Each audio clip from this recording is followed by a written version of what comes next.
but they wouldn't make a purchase unless I had the same thing for both of them, and I always made it a point to satisfy. There was Sheila, a sister who was always trying to get a discount, like I ran a dollar store or something. I had to tell her that I don't even count change.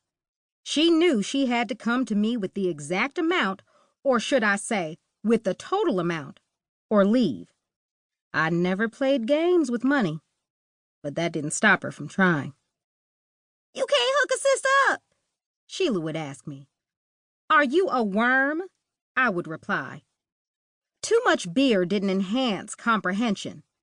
"What you say?" Her face wrinkled and her voice slurred. "I don't fish, Sheila. If you want the goods, you have to pay. No sales, no returns. Got that?" She would frown and pull out her wrinkled bills, which always smelled like the Newport she smoked constantly.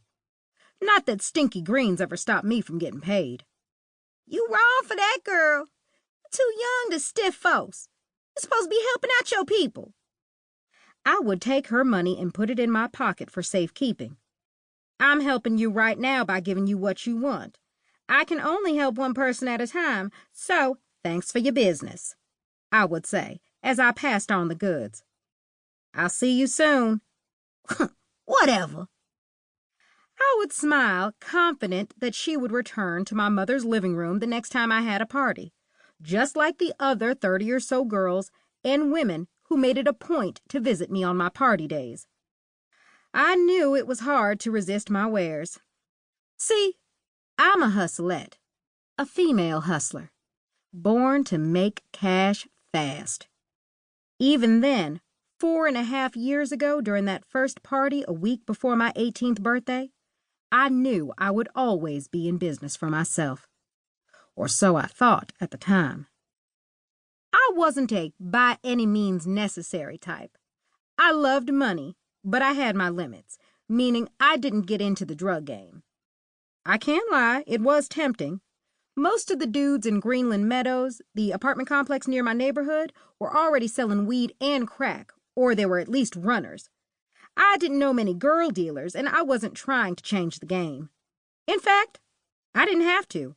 My parents told me that everyone has a vice. Some void they try to fill with material things. For some, it's food. For others, it's drugs. But the majority of people need entertainment. They need the fantasy. Anything to take them away from their miserable lives, even if it's only for a moment. So, even though I wasn't into drugs, I'd sell a bootleg DVD, CD, or purse in a minute. My cousin Cutter got me into the game, hooking me up with his Arab supplier. I started having purse parties in my house. I would sell knockoff Louis, Prada, Burberry, Dooney, and Coach to teen girls and women alike. My mama was so proud, and she only took 15% of my profits. I might have gotten her down a bit more, but she did provide the refreshments, so I couldn't complain too much. "Chris, we're out of beer. Go up to Cam's and get some," Mom told me the day of my party. "I need to watch my stuff," I said, eyeing the females in front of me as they examined my selection of purses on the tables set up in the living room. It didn't matter that I was in my own place. I knew for a fact that any one of those bitches would steal my stuff right from under my nose, given the chance. "Gal, I got you," she said, holding out her hands.